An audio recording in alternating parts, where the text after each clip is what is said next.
Bonjour à tous. Combien ont eu une nuit courte?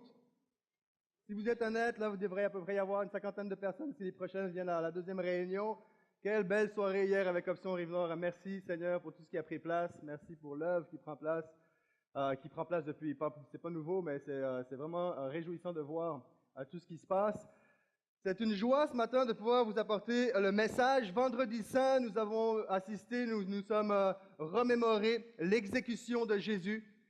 Dimanche de Pâques, nous avons vu que Jésus a exterminé la puissance du péché. Aujourd'hui, nous savons que Jésus est exalté à la droite du Père. Et là, il y en a, ils se disent, il est où notre pasteur? Nous, on veut la suite de la série. Rassurez-vous, la suite de la série va se poursuivre la semaine prochaine. Donc, Jésus est exalté. Qu'est-ce qu'on fait aujourd'hui? Qu'est-ce qu'il nous reste à faire? Est-ce qu'on a juste à se mettre sur le pilote automatique? Tout est accompli après tout. On se met sur le pilote automatique, on continue à vivre notre petite vie chrétienne du mieux que l'on peut. Ou, au contraire, nous obéissons, nous rentrons dans ce que la Bible nous encourage à vivre, à s'exercer. Et le titre de mon message ce matin, c'est « Exerce-toi ». Exerce-toi. La prochaine diapo, nous allons voir, à travers ce message, j'aimerais que nous puissions regarder l'exercice exige un coût, qui est la souffrance. L'exercice vise un but, qui est la ressemblance, et l'exercice récolte un prix, qui est la puissance. On va s'arrêter quelques instants durant les prochaines minutes dans l'épître de Paul aux Timothée. Et 2 Timothée, chapitre 2, versets 8 et 9, Paul va dire à son fidèle et dévoué Timothée, disciple, qui est même son disciple le plus dévoué, le plus fidèle, il va dire ceci. « Souviens-toi de Jésus-Christ, issu de la postérité de David, ressuscité des morts. » C'est ce qu'on fait chaque dimanche matin. On veut se souvenir de Jésus, issu de la postérité de David, qui est ressuscité des morts. Selon mon évangile, pour lequel je souffre, jusqu'à être lié comme un malfaiteur. Mais la parole de Dieu n'est pas liée. Mais la parole de Dieu n'est pas liée. Souviens-toi de Jésus-Christ, issu de la postérité de David, ressuscité d'entre les morts, l'évangile pour lequel je souffre, je suis enchaîné, persécuté, martyrisé, mais malgré le fait que je suis enchaîné, persécuté, prisonnier, captif, la parole de Dieu, elle, n'est pas liée. Je ne sais pas dans quel état est-ce que vous êtes arrivé ce matin. Je ne sais pas ce que vous vivez dans vos vies personnelles. Vous ne savez pas ce que je vis dans ma vie personnelle. Mais je peux vous dire une chose. Peut-être que ce matin, aujourd'hui, tu te trouves dans une situation d'emprisonnement. Tu te sens lié. Que ce soit au niveau de tes pensées, que ce soit au niveau de la santé, que ce soit au niveau d'une circonstance de vie, tu te sens captif, tu te sens pris. J'aimerais te dire que ça ne change rien dans le fait que la parole de Dieu n'est pas liée. J'aimerais qu'on puisse se lever ensemble et j'aimerais qu'on puisse prier. J'aimerais prier pour que le Seigneur, parce qu'il n'y a aucun homme qui peut faire quoi que ce soit si ce n'est pas le Saint-Esprit de Dieu qui a justement ressuscité Christ d'entre les morts, qui vient faire une œuvre au milieu de nous. J'aimerais qu'on puisse, vous puissiez ensemble, qu'on puisse unir nos voix et simplement demander au Seigneur de relâcher sa parole. Et nous savons que cette parole n'est pas liée. Et Seigneur Dieu, nous nous présentons devant toi, nous voulons te dire merci. Merci Seigneur pour ta crucifixion, merci pour ta résurrection, merci pour ta présence au milieu de nous. Et Seigneur, merci pour cet apôtre qui nous laisse un héritage, un témoignage de ce que tu as fait dans sa vie, à travers sa vie et à travers plusieurs générations. Et Seigneur, nous voulons confesser ce matin que oui, en effet, peu importe dans l'état où nous nous trouvons, peu importe ce que nous vivons personnellement, individuellement, ou en tant que groupe, en tant qu'Église, en tant que famille, Seigneur, nous déclarons et confessons avec foi que ta parole n'est pas liée. Cette parole qui a appelé l'univers à l'existence, cette parole qui appelle le paralytique à marcher, cette parole qui donne la liberté aux condamnés, cette parole qui donne la vie là où il y a la mort. Nous déclarons, Seigneur, que cette parole est vie. Et je te prie, Père éternel, que le message qui va suivre, qui est ton message, Seigneur, ne soit pas relâché dans l'esprit de la loi, du légalisme, des principes, des valeurs, Seigneur, mais qu'elle soit relâchée, que ta parole soit relâchée dans l'esprit de la vie, de la résurrection de ton Fils au milieu de nous. Viens faire ton œuvre alors que tu es assis à la droite du Père. Nous implorons la présence et la puissance et la manifestation de ton Saint-Esprit au milieu de nous et dans nos vies. Amen. Est-ce qu'on peut acclamer à l'avance ce que Dieu va faire aujourd'hui? Alléluia. Amen. Je vous invite à vous rasseoir. Paul est dans l'obligation de laisser son jeune Timothée à Éphèse. Paul était en train de régler des conflits. Paul était en train de régler des situations où il y a des faux docteurs, des faux enseignants. Il doit en partir en Macédoine. Il n'a pas le choix de laisser son jeune Timothée. Il pense pouvoir revenir, mais concours de circonstances, il ne peut pas revenir. Et là, il laisse et confie la tâche qu'il a commencée. Il la confie à son jeune et fidèle disciple Timothée. Il la confie à ce jeune-là. Et Timothée, à son tour, évidemment, sa tâche va consister à lutter contre les hérésies, contre les enseignements hérétiques, contre des faux enseignements et des mauvais enseignants. Timothée se trouve dans cette réalité-là. Et c'est intéressant, Paul est un personnage, je ne vous apprends rien, un personnage fascinant, un personnage tellement important dans le Nouveau Testament. Et l'un des aspects qui est intéressant avec cet homme-là, c'est qu'il a connu 3 générations, 3 ères, 3 époques différentes. C'est-à-dire qu'il a connu l'époque où il y avait les pharisiens, dont lui-même a fait partie avant de rencontrer Jésus. Cette époque où il y avait la loi qui était là, cette époque où les pharisiens se prévalaient de la loi de Moïse et même ont rajouté leurs propres commandements par-dessus ce que Moïse avait reçu de la part de Dieu. Donc il a connu cette époque de légalisme. Et Paul va connaître aussi cette époque, de cette même ère, où Jésus va apparaître sur la scène publique, son ministère va apparaître et se manifester. Il va connaître, il va entendre parler, il va le voir. Il va avoir des gens qui vont adhérer à l'enseignement de Jésus. Il va connaître cette époque où Jésus va dire, la loi de Moïse dit, ces hommes-là disent, mais moi je vous dis. Il a connu cette époque où Jésus va dire, faites ce qu'ils disent, mais ne faites pas ce qu'ils font. Et l'apôtre Paul a vu cette époque-là, et l'apôtre Paul a expérimenté la transformation de l'Évangile dans sa vie, où il était libéré de la loi. Il a découvert Jésus comme celui qui le sauve, alors qu'il pensait œuvrer pour lui, s'aperçoit qu'il le persécute. Il a connu cette époque-là.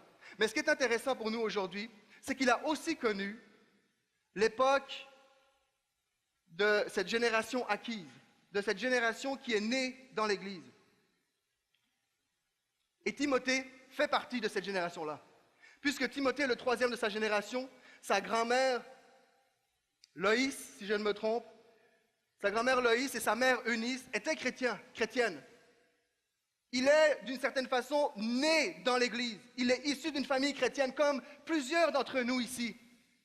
Soit comme parents, voyons nos enfants grandir dans l'Église, ou soit que vous-même avez grandi dans l'Église, ou ce que vous avez connu principalement, c'est la vie chrétienne. Vous êtes né dans un foyer chrétien où vos parents ont déjà accepté le message de Jésus.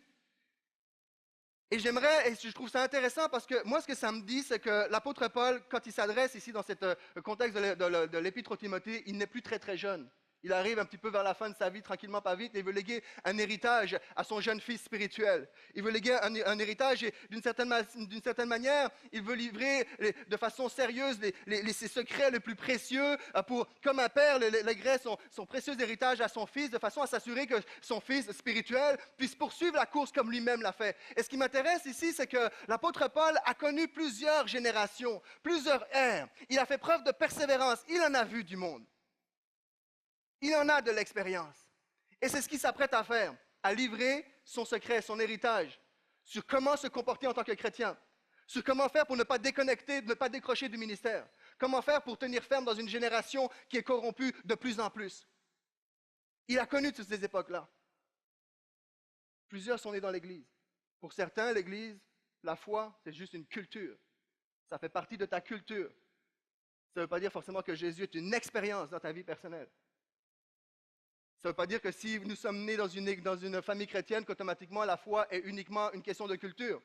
Je suis né dans une famille chrétienne, plusieurs parmi vous êtes nés dans une famille chrétienne, dans l'Église, et la foi pour vous, ce n'est pas simplement une culture, ce n'est pas simplement l'héritage d'une éducation que vous avez reçue, c'est réellement une expérience, tu as vécu, oh, c'est ça que mes parents ont connu, non seulement ils me l'ont enseigné, mais là je le vis. Et Paul va nous montrer, nous apprendre, à Timothée en particulier, comment se comporter.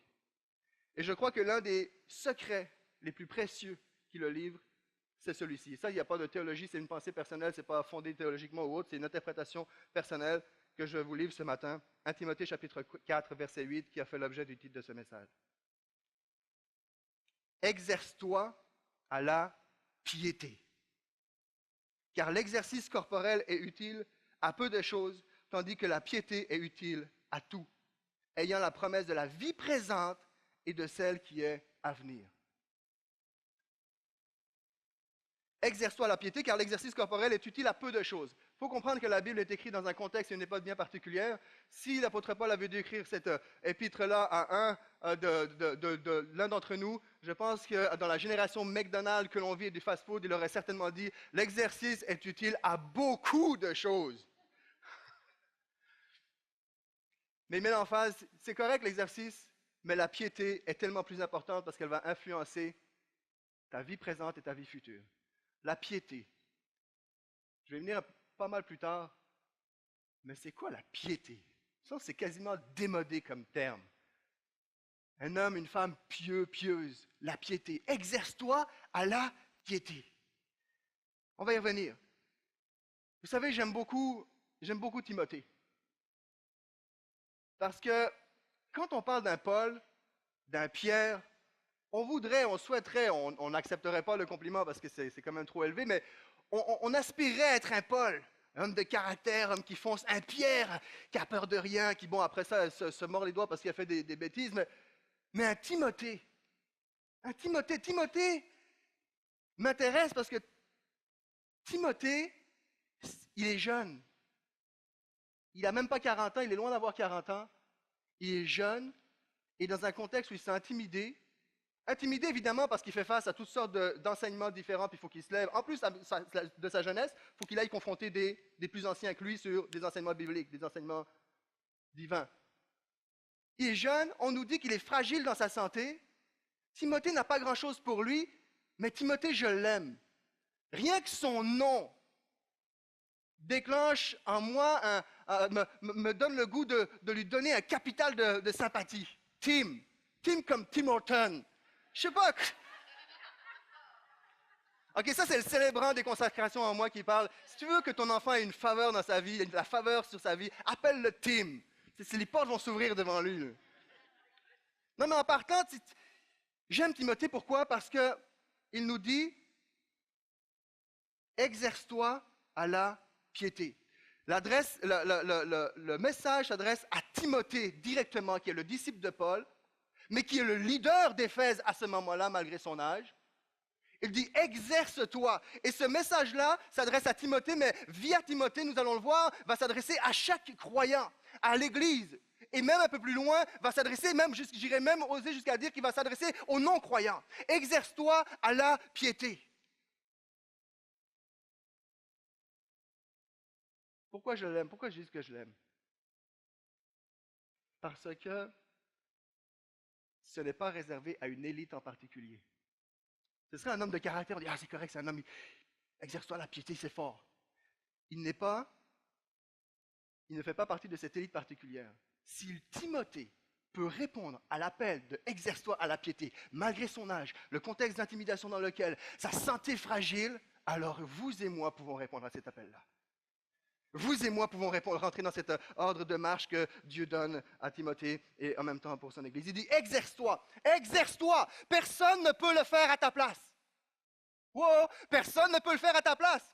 Il n'y a pas une prédication que tu vas entendre qui va pouvoir faire ce que toi tu es appelé à faire et ce que je suis appelé à faire. Personne ne peut le faire à ta place. C'est toi, exerce-toi à la piété. Toi, c'est un appel personnel, direct, franc. Exerce-toi. Exerce-toi sous-entend une progression. Exerce-toi sous-entend de progresser d'un endroit à l'autre. Même si tu ne fais rien, juste le fait de commencer quelque chose de bien dans ta vie est déjà un progrès. Tu es déjà en train d'exercer quelque chose. Dis, exerce-toi. Exerce-toi, c'est significatif, comme je l'ai mentionné, c'est accessible à chacun et chacune d'entre nous. Exerce-toi, c'est quelque chose qui est difficile, nous allons le voir.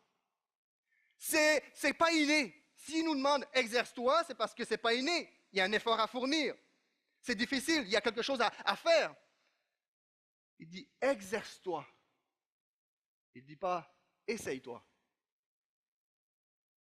Pendant longtemps, j'ai vu ce terme-là « exerce-toi » comme « OK, essaie-le, prends une chance, exerce, fais un test ».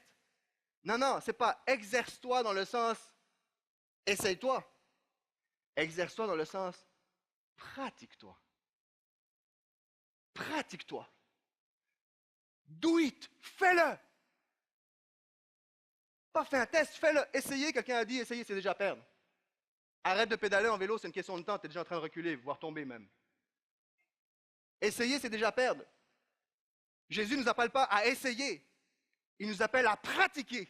Et il est dans ce contexte-là où il voit des hommes autour de lui qui disent des choses, qui enseignent des choses, mais qui vivent autre chose. Il dit, pratique-toi à la piété. Et le mot entraîner, exerce-toi, entraîner, vient du grec qui veut dire gymnos. Excusez la prononciation, ça c'est quasiment pire que l'anglais. Je ne sais pas si ça peut être pire que l'anglais. Littéralement, le mot entraîner en grec, gymnos veut dire nu. D'où gymnos, d'où le mot gymnase, gymnastique. Et à l'origine, le mot entraîner voulait littéralement dire s'entraîner nu. Rassurez-vous, ce n'est pas ce que Pasteur Gaétan et moi faisons chaque semaine. On va attendre les rumeurs tout de suite. Là. Littéralement, ça voulait dire entraîne-toi, exerce-toi. Ça voulait littéralement dire à l'époque des Jeux olympiques, des Jeux sportifs olympiques de la Grèce antique, c'était de s'entraîner nu. Et d'ailleurs, aujourd'hui, on peut le voir, même beaucoup d'athlètes sont très très peu habillés. Pourquoi? Pour permettre une meilleure performance dans les exercices, un meilleur mouvement, une meilleure vitesse, afin d'avoir rien qui vienne entraver tes mouvements et tes faits et gestes dans l'entraînement que tu es appelé à accomplir. Alors, et peu importe le mot que l'on utilise, gymnastique, exercice, s'entraîner, peu importe le mot qu'on utilise, peu importe dans l'époque dans laquelle on l'utilise, aussitôt qu'on va parler de gymnastique, s'exercer, etc., il y a une notion de transpiration. Il y a un effort. Ça sent. Je ne sais pas si ça sent bon, mais...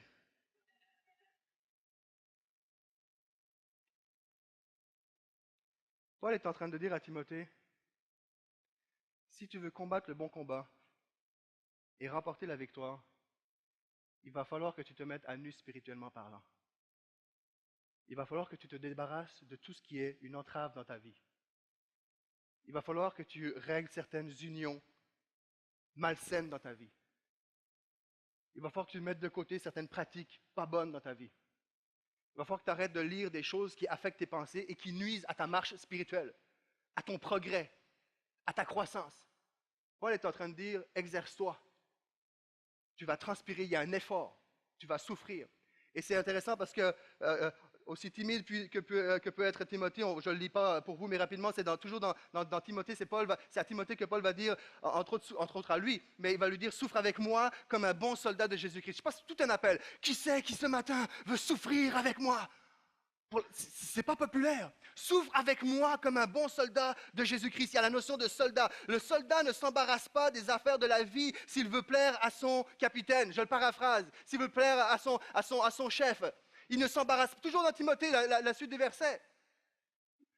Il ne s'embarrasse pas cours, entraîne-toi à nu, mets-toi à nu, embarrasse-toi pas des soucis de la vie, des conflits, des compromis, mets ça de côté, mets-toi à nu, sois toi-même devant moi tel que tu es, mets de côté tout ce qui ralentit, tout ce qui vient mettre une interférence entre ta relation et toi, entre l'appel que Dieu a mis sur ta vie, que ce soit dans ton travail ou à l'intérieur d'une église, mets tout ça de côté et entraîne-toi, commence à transpirer. Il dit, l'athlète n'est pas couronné s'il n'a pas combattu selon les règles. Aussi timide et fragile que puisse être la santé de Timothée, Paul lui dit, hey, sois un soldat, sois un homme, sois une femme solide qui paye le prix, transpire. Lorsqu'on arrive dans l'église, il devrait y avoir l'odeur de la transpiration, de l'effort de chaque croyant qui transpire pour pas dans le sens de vouloir acheter une œuvre ou acheter quelque chose, mais faire l'effort de s'exercer et de croître spirituellement parce que ça fait mal. Depuis que je m'entraîne, je ne me rappelle pas d'une semaine, j'ai pas mal quelque part. Je vous parle, j'ai mal ici. Puis si je bouge trop, j'ai mal là. J'ai mal tout le temps. On a mal tout le temps, ça fait mal. Il y a une souffrance. L'exercice exige une souffrance. Il n'y a rien sans souffrance. Et nous sommes dans une génération qui, plus que jamais, ne voulons pas souffrir. Où on cherche la voie du raccourci. Ce matin, j'étais surpris, j'ai vu quelqu'un, je ne mentionnais pas son nom, mais était au fond du stationnement, il s'est garé tout au fond, puis le stationnement était complètement vide. Esprit de serviteur. Il s'est garé la première place, mais dans le fond. Puis il est venu à pied pour rentrer ici. Mais c'est rare que tu vois ça. C'est rare que tu vois ça. Habituellement, on cherche l'endroit le plus proche, on n'aime pas souffrir. Ça commence par nos déplacements dans le supermarché ou pour aller à l'église. Et Dieu dit, à travers Timothée, il dit, prépare-toi à souffrir. Je t'appelle à souffrir avec moi. Et je crois que si Paul a traversé les générations, c'est parce que Paul lui-même s'est exercé à la piété. Il s'est lui-même exercé à la piété. Qui pourrait être un autre sujet de message sur la piété fait appel à la discipline, plusieurs disciplines. Mais je crois, et il y aurait tout à fait la pertinence d'avoir un message sur comment s'exercer à la piété. Je n'aurai pas le temps ce matin. Simplement mentionner, exerce-toi à mettre des limites dans ta façon de vivre. Exerce-toi à ne pas regarder une deuxième fois la secrétaire avec qui tu travailles. Exerce-toi à ne pas te joindre à des discussions qui vont amener de la critique et de l'amertume dans ton cœur. Exerce-toi à te mettre à part, à prendre un temps à part dans ton agenda pour prier 15, 20 minutes, une demi-heure, une heure, le temps que tu veux, mais exerce-toi. Je ne demande pas, la Bible ici ne dit pas passe 2 heures de temps, il dit exerce-toi, commence à quelque part, autrement dit. S'exercer, c'est se développer. Exerce-toi. Il pourrait y avoir tout un autre message là-dessus, mais je crois que le meilleur cours sur le comment prier, c'est de prier.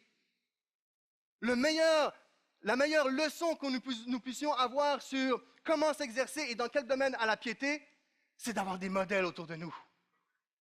Et Paul est en train de former Timothée pour qu'il soit un modèle. Souffre avec moi.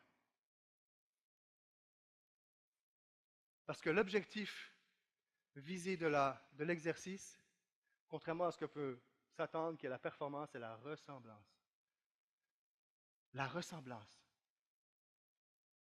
C'est toujours dans le même chapitre 4 de la première épître de Tim. Parce que s'il serait aujourd'hui, on dirait, hey, Pasteur Tim, tu sais, Pasteur Phil, Pasteur Tim, Pasteur Max. Sa jeunesse est méprisée, mais Paul va lui dire, sois un modèle de fidélité, de parole, de conduite, d'amour, de foi, de pureté. Néglige pas le don qui est en toi, c'est dans ce même texte-là, il va dans le même élan, on va dire, applique-toi et sois tout entier à cette tâche, comme un soldat. Un sportif, il se donne à fond.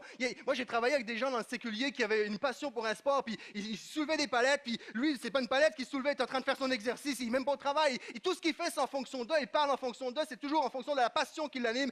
Ça prend toute sa vie. Exerce-toi la piété, c'est que ça prend toute ta vie, ça prend toutes tes pensées, ça prend toute ton aide, ça prend tout ton jus, parce que sinon, tu n'y arrives pas. À un moment ou à un autre, tu vas lâcher, tu vas faiblir. Applique-toi et sois tout entier à cette tâche. Veille sur toi-même et sur ton enseignement. Veille sur toi-même et sur ton enseignement. Veille sur ce que tu es, ce que tu dis, ce que tu fais et sur ce que tu communiques. Et assure-toi qu'il y ait la même fréquence. Ainsi, tu te sauveras toi et ceux qui t'entourent. Donc, l'appel à la piété n'est pas adressé à quelqu'un en particulier. Ah, c'est les pasteurs, c'est un appel à la piété, c'est pour les pasteurs. C'est pour les leaders. Non, non. Dis, exerce-toi la piété à la souffrance afin de devenir un modèle de ressemblance de Christ qui va inspirer d'autres à vouloir être comme toi. Et lorsque tu vas marcher tu vas exercer la piété, et plus nous exerçons la piété, et plus nous commençons à ressembler à Jésus. Et nous ne sommes pas appelés à performer, mais à ressembler à Jésus. Nous sommes appelés à ressembler à Jésus. Lorsque je m'entraîne, mon but, les premiers commentaires qu'on a, c'est « Ah, t'as pris de la masse, puis ça va-tu? » Mais la première chose qu'on pense souvent, les gars, là, soyons honnêtes, tu t'es entraîné, puis après une semaine, tu t'arrives dans le miroir, puis tu essaies de créer des muscles là où il n'y en a pas, tu sais. Tu sais, quand c'est rendu que tu mets un chandail straight pour que ta femme te dise « Hey, ça paraît, hein? » Puis qu'en fait, elle te dit tout l'inverse. Le message, c'est continue à t'exercer. Mais en fait, pourquoi est-ce que je m'entraîne? Pourquoi est-ce qu'on s'entraîne? Parce que je veux ressembler à ces champions qui sont capables de performer. Je veux être comme eux. Et quand je vois quelqu'un, et en fait, je vois que des gens comme ça parce que je suis toujours à la traîne, mais qui performe, puis qui se lève à la barre, puis des exercices, je veux le ressembler. Il y a une course qui s'en vient. Je veux faire partie des champions. C'est pas grave si je ne suis pas le premier, mais je ne veux pas être le dernier. Pourquoi je veux ressembler à ces champions? Et l'exercice de la piété nous pousse à vouloir ressembler à Jésus. Notre héros, notre champion, c'est Jésus-Christ. La piété est tellement importante. Je ne le mentionne pas, mais dans l'épître de Pierre, alors que Pierre va dire que le jour du Seigneur va venir comme un voleur dans la nuit, il dira quelque chose comme ça, très précisément, puisque donc toutes ces choses doivent se dissoudre, donc l'univers, les éléments, la fin du monde, bref, quelles ne doivent pas être la sainteté de votre conduite et votre piété. C'est quelque chose de très important, la piété. Qui renonce à la piété, un jour fera pitié. Qui renonce à la piété? Peut-être aujourd'hui, tu es comme plusieurs, chacun d'entre nous avons commencé un exercice, apprendre une langue, peu importe, suivre un régime, peu importe, puis tu as décroché. Puis c'est dur de revenir, mais reviens. Renonce pas, reviens. Renonce pas parce que si tu renonces à la piété, un jour tu vas faire pitié. Tu ne pourras plus rien faire pour toi, ni pour moi. D'une certaine façon, on pourrait dire que le salaire de la piété, c'est la vie. Le salaire du péché, c'est la mort. On pourrait dire que le salaire de la piété, c'est la vie. Ça fait mal, mais c'est la vie. J'ai mal, mais j'ai gagné en capacité de cardio. J'ai moins besoin de prendre trop de temps dans mes pauses. Il y a une progression, il y a un développement qui prend place. Il y a une vie qui prend place. La piété est tellement importante que c'est pour cette raison-là que Jésus était exaucé. Hébreux chapitre 5, verset 7, je le lis pour vous. C'est lui qui, dans les jours de sa chair, ayant présenté avec des grands cris et avec larmes, des prières et des supplications à celui qui pouvait le sauver de la mort et ayant été exaucé à cause de sa piété, a appris, bien qu'il fût fils, l'obéissance par les choses qu'il a souffertes. Jésus lui-même, il y a une puissance dans la piété.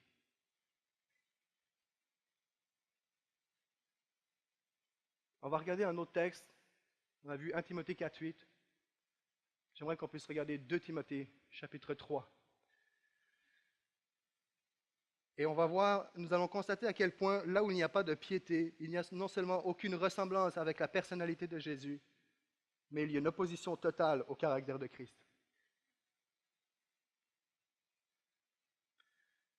Et ici, nous sommes dans l'apparence et non la ressemblance.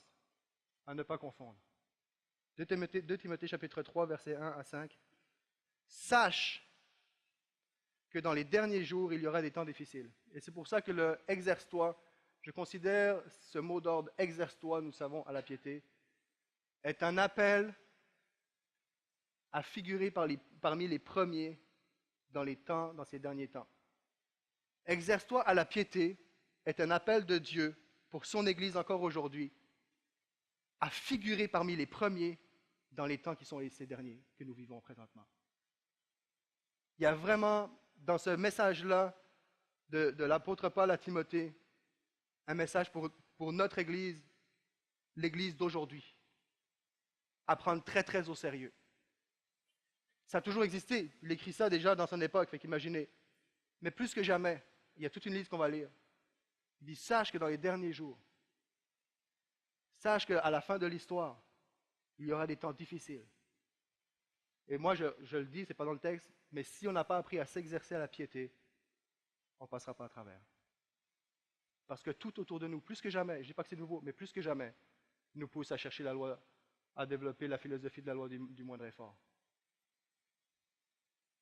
À tout point de vue, que ce soit au niveau matériel, émotionnel, spirituel, à tout point de vue. Je crois que Dieu cherche des hommes et des femmes qui marchent dans la piété. Sache que dans les derniers jours, il y aura des temps difficiles, car les hommes seront égoïstes, amis de l'argent, fanfarons ou vantards, hautains, blasphémateurs, rebelles à leurs parents, ingrats, irréligieux, insensibles, déloyaux, calomniateurs, intempérants, cruels, ennemis des gens de bien, traîtres, emportés, enflés d'orgueil, aimant le plaisir plus que Dieu. Et le verset 5, où nous sommes dans l'apparence et non dans la ressemblance à Christ, ayant l'apparence de la piété, mais reniant ce qui en fait la force, éloigne-toi de ces hommes-là ou détourne-toi de ces hommes-là. Ayant l'apparence de la piété, mais reniant ce qui en fait la force. La piété en tant que telle, ça ne change pas grand-chose. Ça dépend de quel côté tu es. Est-ce que tu es dans la piété extérieure, de la forme extérieure de la piété? Je chante, mais je ne loue pas. Je parle, mais je ne prie pas. J'applaudis dans des levées de fonds, mais je ne donne pas. Est-ce que nous sommes dans la piété extérieure ou est-ce que nous sommes dans la piété qui s'exerce, qui se pratique? La piété en tant que telle, ça dépend de ce que tu en fais. Et la Bible nous appelle à pratiquer la piété. Vous savez, je peux avoir un cellulaire ici puis simuler une conversation. J'ai l'apparence de quelqu'un qui parle à quelqu'un d'important. Je pourrais même faire croire que je parle à quelqu'un de très important. Parce que j'ai tout le move, la gestuelle qui fait croire que. Tu peux arriver chez moi et voir des pois par terre. Ce n'est pas le cas, mais tu peux voir des pois. Tu viens manger à la maison, puis hey, là, je te fais visiter mon sous-sol, puis là, il y a des pois. Hey, Pasteur Philippe s'entraîne. Ouais. Mais quand il faut que je remonte les escaliers du sous-sol, parce qu'ils sont bien, ils sont là, ils sont corrects, c'est la piété, elle est là, mais elle est extérieure, je ne l'exerce pas. La piété n'a aucun pouvoir en tant que telle, ça dépend de ce que j'en fais. Est-ce que j'apprends comme un apparat ou est-ce que je l'apprends pour me faire qu'elle me fasse transpirer? Plusieurs choses comme ça dans la vie.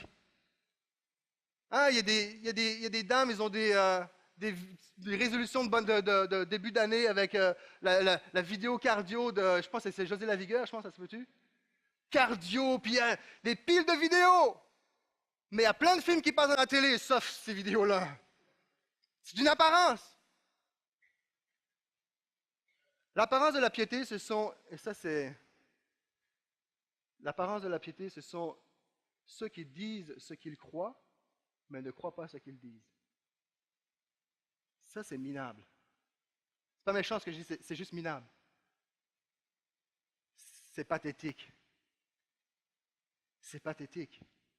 Vous savez, je vous parle, puis dans ce message-là, j'ai premièrement moi-même été, et encore je le suis, puis je sais que quand je vais sortir, ce message-là va continuer à travailler dans mon cœur.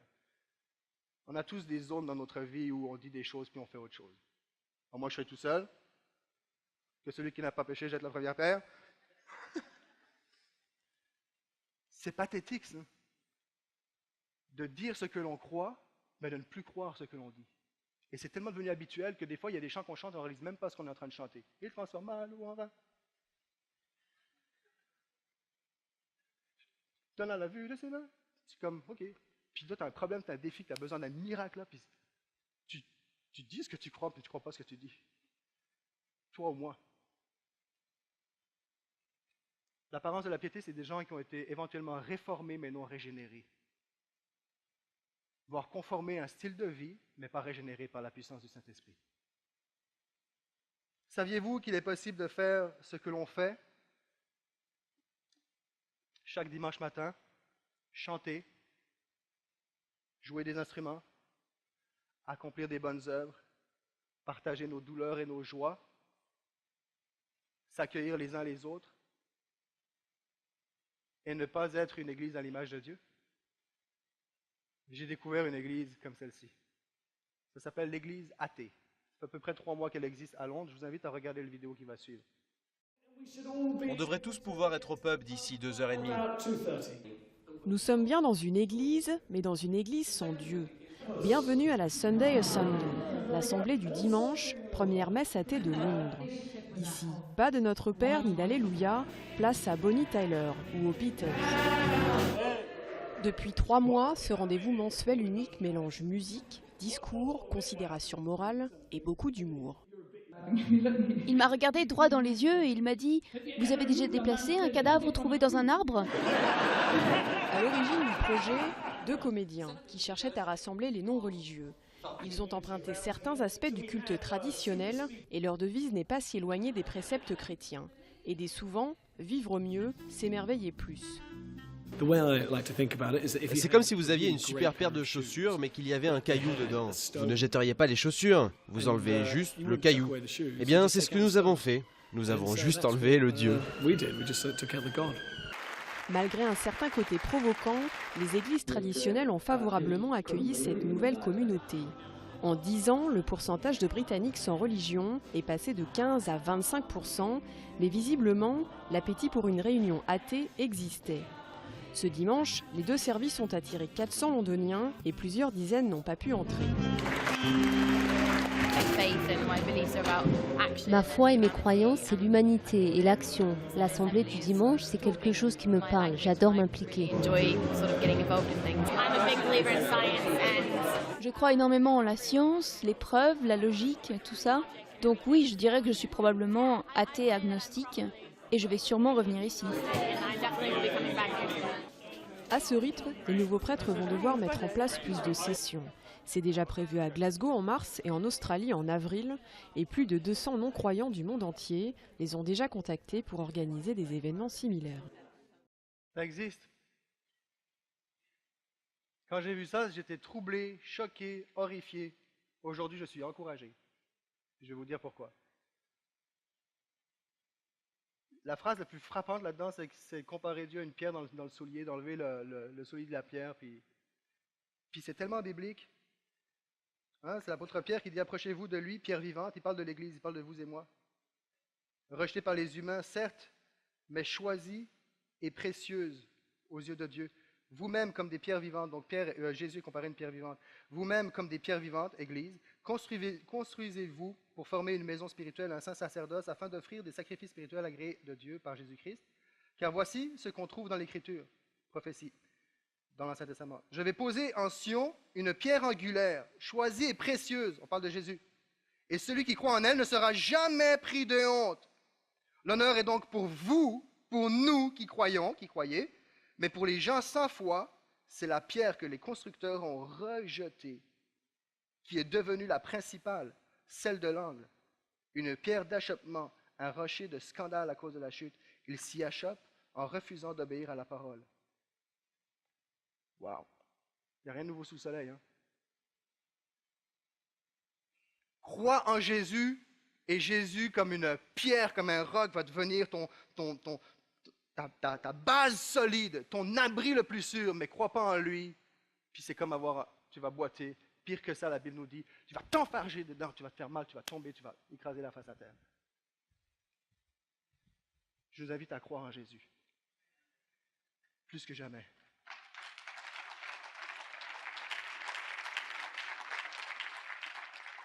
Vous savez pourquoi je suis encouragé? Parce que si vous allez voir un petit peu plus en détail cette église-là, il y a un pasteur qui a été la visiter, puis ce qui ressort de sa visite, de ce pasteur, ce vrai pasteur, puis juste à côté, en passant, il y a une petite annexe, une petite chapelle qui a l'air de rien, il y a 2-3 chats qui se courent après, puis qui louent le Seigneur, puis tu as une ferveur pour Dieu, il y a vraiment un mépris qui est là. Et ce qui ressort dans sa visite, c'est que ces gens que nous venons de voir là, puis sur le coup, ça m'a frappé, puis là, j'ai une pitié, mais pas une pitié de mépris. Seigneur, il faut que tu touches leur cœur. Puis ces gens-là, en fait, ce qui ressort, c'est qu'ils vont là parce qu'ils se rappellent des temps passés où ils ont connu les temps de louange. L'adoration et la communion sont les deux choses qui ont impacté leur vie. Puis toutes sortes de choses qui sont passées dans leur vie. Puis ils veulent retrouver ça, mais ils ne veulent pas avoir Dieu qui va avec. Ils veulent revivre ça, mais ils ne veulent pas Dieu. Mais ça ne marche pas, ça. Et là où ça m'encourage, moi ça m'encourage, c'est parce que ça va faire son temps. Parce qu'il n'y a rien comme la présence de Jésus qui peut combler ton vide, ta joie et ta soif. Il n'y a rien. Moi, je crois que dans sa toute-puissance et sa grande sagesse, Dieu regarde du ciel, dit, vous ne le savez pas, mais c'est exactement là que je veux que vous soyez. Parce que quand vous allez réaliser, ça c'est juste la première étape. Je veux juste vous faire goûter, vous faire réaliser votre besoin d'adoration, vous rappeler ce que vous avez vécu dans votre enfance, votre besoin de partage et de communion, jusqu'à temps que vous allez réaliser qu'il n'y a rien qui pourra combler votre mal intérieur et vos défis. Et là, à ce moment-là, peut-être que vous allez vous tourner vers moi et dire, j'ai besoin de celui qui est la source de mon adoration, la source de ma communion. Et c'est là que vous et moi, chaque chrétien, chaque croyant, il faut qu'on soit prêt pour accueillir ces gens-là, dire ok, c'est ça que tu veux, viens ici, viens à la présence de Dieu, viens louer ton Seigneur, parce qu'il y a une soif d'adoration, il y a une soif de partage, il y a une soif de faire des œuvres bonnes, mais ça, ce n'est pas l'Église. Ça fait partie des choses que l'Église fait, mais ce n'est pas ce qui différencie l'Église. Ce qui différencie l'Église, c'est l'esprit de la résurrection, l'esprit du pardon, l'esprit de la liberté que Jésus te donne, une paix, une joie à cause de tes péchés pardonnés. Et ça, il n'y a aucune œuvre qui pourra égaler ça. Et peut-être que tu entends ce message aujourd'hui et que tu as été dans le ministère dans le temps passé et je sais que si c'est le cas, il y a quelque chose en toi, et peut-être pas seulement dans le ministère, simplement chrétien, que tu as une passion pour Jésus, tu as été déçu, et là tu as continué à faire ce que tu voulais, tu as reçu une popularité, tu as même reçu du succès dans la société, tu as même eu accès à des gens de renommée dans ce monde-là, mais je sais qu'alors que tu entends ma voix et que tu vois mon regard, je sais, toi et moi, on sait qu'il y a un vide à l'intérieur de toi. Parce que ce que tu as reçu dans le passé, tu ne peux pas l'enlever. Et ça me réjouit parce que Jésus est vivant, Jésus est puissant. C'est quoi la piété? Ce serait beaucoup de choses. Alors j'ai fait une recherche très approfondie dans le dictionnaire. Très simple. On voit une confirmation dans la Bible. Fervent attachement au service de Dieu, quelque chose de fervent. Aux devoirs et aux pratiques de la religion. Jusque-là, ça va, mais là, ça commence à m'intéresser. Dévotion, ferveur. Et là où ça m'intéresse, c'est attachement fait de tendresse et de respect, affection, amour. Ce n'est pas un commentaire théologique qui le dit, c'est le dictionnaire qui est dans votre maison. C'est un attachement fait de tendresse et de respect. Ce qui m'amène à penser que la piété est un attachement de cœur à Jésus, alors que la religion est un attachement aux valeurs d'une institution.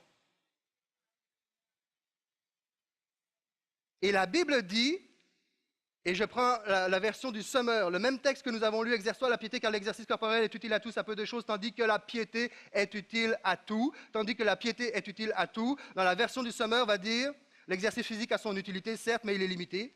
Et au lieu de la piété est utile à tout, va dire l'attachement à Dieu, lui, est utile à tout, puisqu'il possède la promesse de la vie du futur. J'aimerais inviter les musiciens à venir me rejoindre. Ne manquez pas ceci. Paul s'adresse à Timothée, responsable de l'église d'Éphèse. Une trentaine d'années environ plus tard, Dieu a un message à livrer à 7 églises, les 7 lettres de l'église de l'Apocalypse. La première église dont il est fait mention, c'est Éphèse. Timothée n'est plus pasteur de cette église-là à ce moment-là. Timothée a été même enfermé pour sa foi, il a gardé fidélité, c'est même écrit hébreu qu'il fut relâché, libéré. Il a tenu ferme. Il est rentré dans l'appel que Paul lui a adressé. Exerce-toi, la piété transpire sans la sueur de la sainteté, la présence de Dieu dans ta vie. Et allons maintenant, je vais le lire pour vous. Et l'église d'Éphèse, déjà à l'époque de Timothée, est reconnue pour, quand je vous disais que c'est un message pour l'église aujourd'hui. L'église d'Éphèse était déjà à l'époque de Timothée une église qui était reconnue pour être structurée. Il y a des diacres, il y a des anciens, il y a des pasteurs, il y a une hiérarchie, il y a un ordre, elle est très structurée. Et la ville d'Éphèse est l'une des villes la plus importante dans l'Asie, que même on l'appelait, était considérée comme la lumière, la ville lumière, quelque chose dans ce genre-là. Et là, on arrive plusieurs années après. Alors que Paul dit à Timothée, exerce-toi la piété. Certains en font juste apparence, profession, mais c'est juste une question d'apparence, mais exerce-toi la piété, exerce-toi à l'attachement auprès de ton Dieu. Voici ce que on voit dans le premier message, première église, Apocalypse. Je connais tes œuvres, ton travail et ta persévérance. Je sais bien que tu ne peux pas supporter les méchants. Tu as mis à l'épreuve ceux qui se disent apôtres et ne le sont pas. C'est exactement le contexte dans lequel Timothée se trouvait, où il devait redresser des faux apôtres. Et ne le sont pas. Il sait tout ça. Et tu les as trouvés menteurs, hypocrisie, fausse piété. Tu as de la persévérance, tu as souffert, tu as transpiré, je le paraphrase, à cause de mon nom, et tu ne t'es pas lassé, bravo! Ça, c'est moi qui rajoute. Mais j'ai ceci contre toi, tu as abandonné ton premier amour. La piété est un attachement de cœur que Timothée a observé. Plusieurs années après, la génération qui a suivi est devenue, c'est une église structurée, comme bien des mouvements aujourd'hui, structurée, organisée, top, clean cut, confronte les faux enseignants. Ils voient tout ça, tu as persévéré, j'ai vu ta souffrance, tes numéros, tout jusque-là, ça va. Puis là, tout d'un coup, mais tu as abandonné ton premier amour. Tu as arrêté d'exercer la piété. Tu as cessé de t'attacher à moi. Éloigne-toi de ces hommes-là. La puissance de la piété vient de la communion des saints, puisque, à l'inverse, si tu te tiens avec des gens qui vont marcher dans l'idolâtrie, dans l'orgueil, dans le plaisir de l'argent, il n'est pas en train de dire ne côtoie pas ces gens-là. Jésus les côtoyait.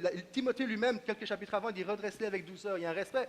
Mais c'est à partir du moment où ces personnes-là, tu commences à adopter ce comportement-là, il dit éloigne-toi, détourne-toi, convertis-toi, change de sens, va ailleurs, va pas là. Donc avec qui est-ce que nous sommes va dépendre de la puissance de notre piété. La puissance de la piété, on sait, c'est Jésus-Christ, c'est la foi que nous avons en Jésus. Mais la puissance de la piété aussi vient de la communion que nous avons les uns avec les autres, où nous pouvons nous encourager les uns et les autres. Ou comme dans un gym, tu regardes, puis il y a une bonne excitation de jalousie, une sainte jalousie, une sainte envie. Ah, lui, il est capable, moi aussi, je vais essayer. Une motivation, puis on s'enchaîne, on s'entraîne les uns les autres, on se motive. On a besoin de cette communion dont ils aspirent, comme on a vu dans la vidéo. Ça nourrit ma foi. Votre foi nourrit ma foi et ma foi nourrit la vôtre. Et c'est pourquoi je n'ai pas le droit de baisser les bras, parce que si je baisse les bras, il y en a 10 autour de moi qui vont baisser les bras possiblement. Et vous n'avez pas le droit de baisser les bras, et non seulement on n'a pas le droit, mais Dieu nous donne la force de garder les bras en l'air. Et c'est ça la bonne nouvelle. Ils ont renoncé ce qui en fait la force. Qu'est-ce qui fait la force de la piété? Alors qu'ils vivent dans l'orgueil, dans le plaisir de l'argent, tout ce qui était mentionné dans la liste, ils sont en train d'attrister le Saint-Esprit qui est en dedans d'eux. Il y a possiblement des non-croyants là-dedans, mais il y a des gens qui étaient croyants qui ont abandonné. Paul, dans 1 et 2 Timothée, va dire à 2, 3, 4 reprises à peu près, je mentionne telle personne qui ont fait naufrage de la foi, telle personne m'a abandonné, fais attention, telle personne m'a abandonné, des gens qui croyaient. Ils ont tressé le Saint-Esprit qui était en eux. Le Saint-Esprit s'efface. Tu veux marcher seul? Cool, marche seul. Tu vas marcher seul.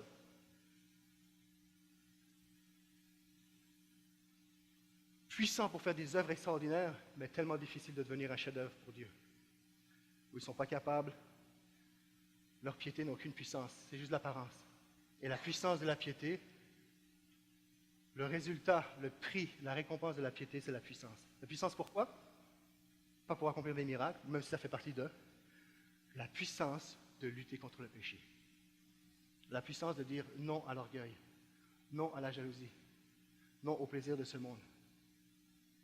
Non à moi, je me vante. La puissance de dire non. Et là, c'est là il y a une souffrance, là tu transpires. Parce que là, il y a un combat, il y a la chair et l'esprit, jusqu'à temps que ce n'est pas décidé. Seigneur, sois mon refuge. Mais il y a un combat, il y a une transpiration qui prend place. Transpiration qui prend place. Je crois qu'on puisse regarder cette dernière vidéo. Et alors que la Bible dit, détourne-toi de ces hommes-là. S'il y en a parmi vous, parmi nous, ce matin, aujourd'hui, qui sont dans la liste de l'orgueil, l'avarice, le plaisir, l'intérêt, j'aimerais te dire, rejoins-nous.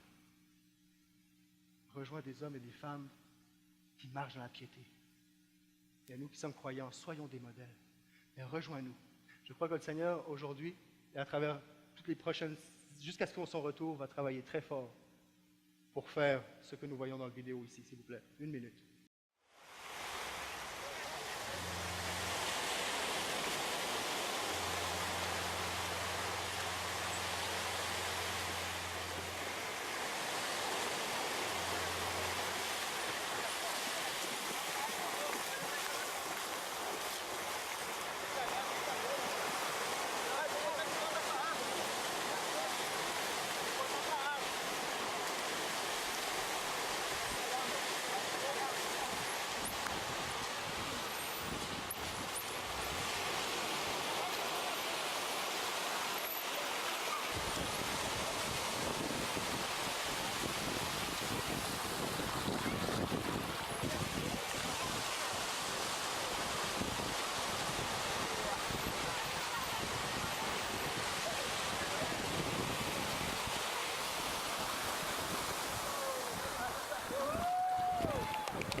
Il n'y a pas un être humain sur cette terre qui a été créé pour échouer sur une banquise. Nous avons été créés pour nager dans la présence de Dieu, pour vivre dans la présence de Dieu. Ne renonce pas à la piété parce que sinon on va faire pitié comme ces beaux frères-là. Et je crois que le Saint-Esprit, à travers chacun, à travers son Église, le Saint-Esprit appelle des hommes et des femmes sur la banquise de la perdition de l'humanité. Il voit c'est un phénomène inexpliqué en passant, on ne sait pas comment ça se fait que ces dauphins se sont échoués, mais ce n'est pas ça qui nous intéresse ce matin. Et je crois que le Saint-Esprit, à travers chacun son Église, à travers chaque Église, y compris celle qui est en train de s'ouvrir avec la chapelle, que ce soit à Waterloo, que ce soit à Villemar, peu importe les églises qu'il y a à travers la province du Québec qu'on pourrait élargir, je crois que le Saint-Esprit veut dans les temps que nous vivons, et il dit c'est les derniers temps, nous vivons ces derniers temps, on ne sait pas quand, mais on est dans la période finale, on est pas mal plus proche que ce qu'on était avant. Et je crois que le Saint-Esprit veut dire, c'est bien tout ce que vous faites, les œuvres, tout ça c'est extraordinaire, c'est bon, mais ne perds pas ton premier amour. Et il veut nous remplir de sa vie et à travers chaque membre, prendre des personnes et viens, rejoins-nous, détourne-toi de ces hommes-là, mais toi, rejoins-nous dans la présence de Dieu. Ce matin, le Seigneur peut faire une œuvre extraordinaire dans ta vie à une condition, si tu te retrouves en phase de renoncement, d'arrêter de t'exercer, à une condition. Peut-être que tu n'es même pas chrétien. Peut-être que tu l'as été, peut-être que tu penses l'être. Une condition. On a parlé de la ressemblance, de la souffrance, de la puissance. Un mot, repentance. Tant et aussi longtemps que nous appellerons nos travers caractériels comme ça c'est mes parents, ils sont comme ça. Moi j'ai souffert dans la vie. C'est une maladie. Alors que ça s'appelle péché. Non, c'est une dépendance. Non, oui, tu es dépendant dans le sens esclave du péché. Tant qu'il n'y a pas une reconnaissance que dans la liste, ce qui est pratiqué, c'est pas un héritage, parce que moi j'ai grandi là-dedans, si tu veux, c'est devenu un système de défense. Non, péché. C'est un péché. C'est pour ce péché-là que Christ est mort à la croix.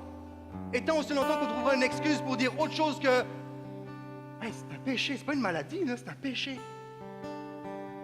Seigneur, je te demande pardon pour mon péché. Je te demande pardon. 95% de la délivrance est déjà accomplie. Le reste, cet esprit va le faire miraculeusement dans ta vie. J'aimerais qu'on puisse s'enlever ensemble.